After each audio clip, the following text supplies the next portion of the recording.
हाँ तो बच्चों, जय श्री राधे। अब हम अपने व्याकरण के पठन पाठन पर इस माध्यम से आ रहे हैं। तो सबसे पहला चैप्टर है हमारा भाषा, बोली, लिपि और व्याकरण। इसके बारे में सबसे पहले हम चर्चा करेंगे। भाषा। भाषा जो शब्द है वो हमारे संस्कृत के भाष शब्द से बना है। भाष माने होता है बोलना। जो कुछ हम बोलते हैं वही भाषा कह सकते हैं। हिंदी बोलते हैं हिंदी भाषा, उर्दू बोलते हैं उर्दू भाषा, अंग्रेजी, पंजाबी, ये सब भाषाएं हैं हमारी। इसकी परिभाषा कह सकते हैं किसको किस रूप से हम व्यक्त करें। कोई भी व्यक्ति अपने मन के विचारों को, भावों को जिस माध्यम से प्रकट करता है वही उसकी भाषा कहलाती है। अब ये भाषा के जो हमारे रूप हैं, व्याकरण में लिखित भाषा, मौखिक भाषा, दो भाषाओं का हमें लिखित मिलता है, हमें प्रयोग मिलता है, या लिखी मिलती हैं।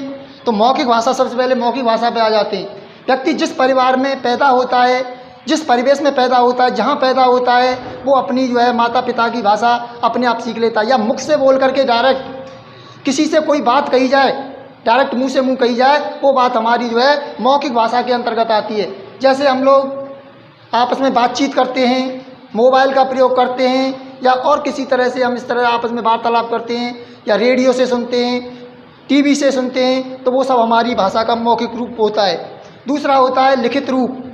जब हम अपने मन के विचारों को मुंह से न बोलें, जैसे हम किसी समाज में बैठे हुए हैं, ऐसे स्थान पर बैठे हुए हैं कि हम मुंह से किसी बात को नहीं कह सकते। हमें कोई काम करवाना है तो हम इशारे से केवल पेन से लिख के दे देते हैं, जो भी कहना है अपना मन का विचार दे देते हैं, दूसरा व्यक्ति समझ जाता है, हमारा काम हो जाता है। वो हमारा का भाषा का लिखित रूप होता है। मौखिक भाषा का रूप अस्थायी नहीं होता है, जबकि लिखित भाषा का रूप स्थायी होता है, जो काफ़ी समय से टिका होता है। आज की लिखी हुई चीज़ें 100, 200, 500 साल तक रह सकती हैं। हमारे प्राचीन जितने भी इतिहास हैं, साहित्य हैं, वो संस्कृति हमारी जितनी है, हमारे इतिहास हैं, सब हमारी प्राचीन लिखित रूप भाषा में हमारे दर्ज हैं। तो वो होती है हमारी भाषा की लिखित भाषा का रूप। बाकी एक तीसरा रूप और प्रयोग होता है हमारे समाज में सांकेतिक भाषा का। संकेत कहते हैं इशारों से। जब व्यक्ति न तो बोल सकता है, गूंगा व्यक्ति होता है, बिना पढ़ा लिखा व्यक्ति होता है, न तो बोल सकता है, मौखिक भाषा प्रयोग नहीं कर सकता, लिखित भाषा का नहीं कर सकता, तो वो सांकेतिक भाषा का प्रयोग करता है। घर वाले उसकी भाषा समझ जाते हैं। प्यास लगने पर पानी का इशारा कर देता है कि मुझे प्यास लगी हुई है। अगर खाना खाना है तो इस तरह से इशारा कर देता है, तो उसकी संकेत भाषा होती है। लेकिन वो लिखित रूप में नहीं आती हैं। अब आते हैं ये भाषाएँ हमारी, कितनी तरह की भाषाएँ होती हैं, कितनी भाषाओं का हम प्रयोग करते हैं। भाषा के प्रकार, ये भाषा के प्रकार हैं हमारे। सबसे पहले हमारी मातृभाषा। कोई व्यक्ति, बच्चा जब पैदा होता है, अपने माता पिता से, अपने परिवार में रहता हुआ जिस भाषा को सीखता है वो उसकी मातृभाषा होती है। दूसरा आती है प्रादेशिक भाषा। ऐसी भाषा एक प्रदेश में जो बोली जाती हो, जैसे पंजाब में पंजाबी बोली जाती है, मराठा में मराठी, तमिल में तमिल, इस तरह से जो भाषाएं होती हैं वो प्रादेशिक भाषा कहलाती हैं। तीसरी आती है राष्ट्रभाषा।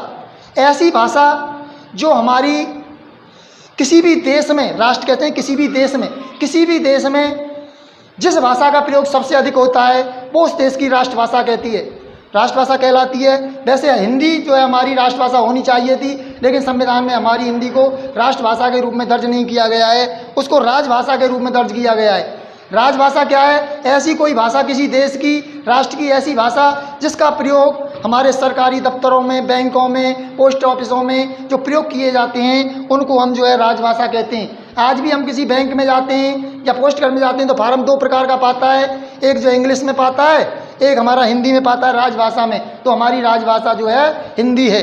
इसके अलावा एक होती है अंतर्राष्ट्रीय भाषा।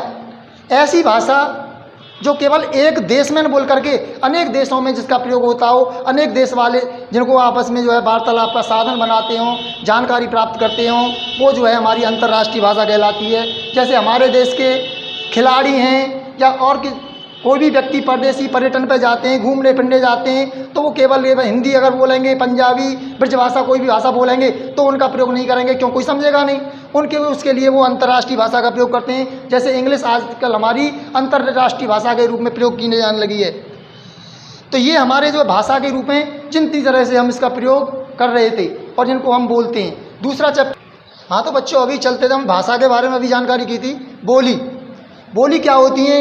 किसी भी भाषा की जो एक छोटे स्तर पर, छोटे क्षेत्र में जो भाषा बोली जाती हो वो बोली कहलाती हैं। बोली के बारे में कहावत प्रसिद्ध है, कोस कोस पर बदले पानी, चार कोस पर वाणी।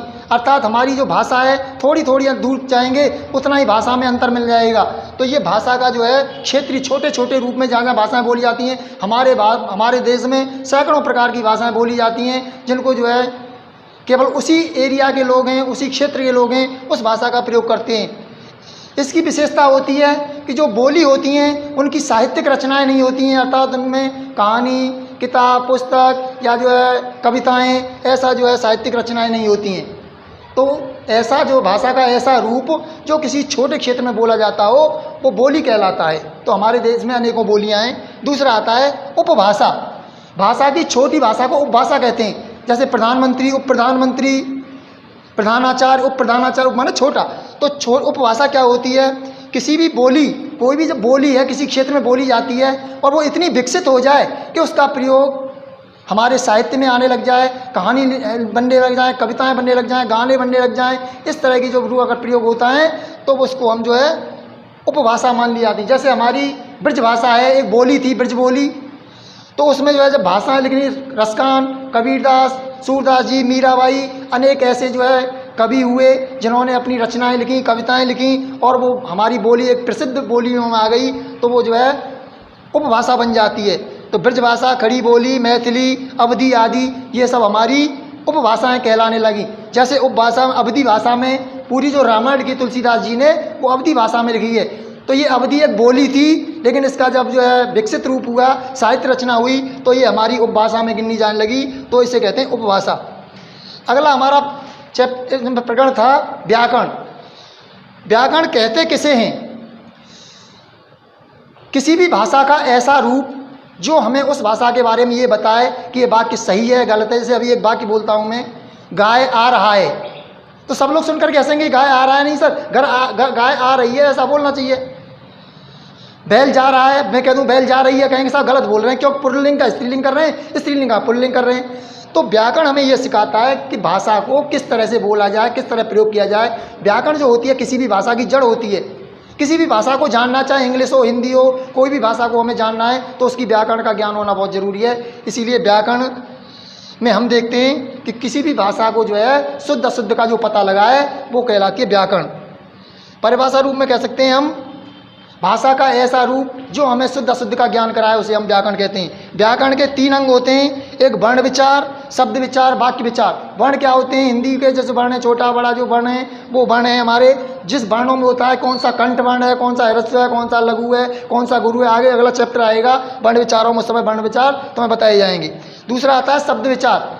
अनेक वर्णों को 2 या 2 से अधिक शब्द वर्ण मिल करके जब कोई शब्द बनाते हैं जुड़ करके, तो वो शब्द कहलाते हैं। शब्द विचारों में आगे आएंगे तत्समय, तद्भव या जो इस प्रकार के जो शब्द हैं हमारे, वो शब्द विचारों में आएंगे, उसका भी अलग चैप्टर है। वाक्य विचारों में अनेक शब्दों से मिल करके वाक्य बनते हैं और वाक्य जो है अपना पूरा अर्थ ज्ञान कराता है, वाक्य विचारों में आते हैं। तो ये पहला चैप्टर हमारा भाषा, बोली, लिपि और व्याकरण यहाँ पर जो होता है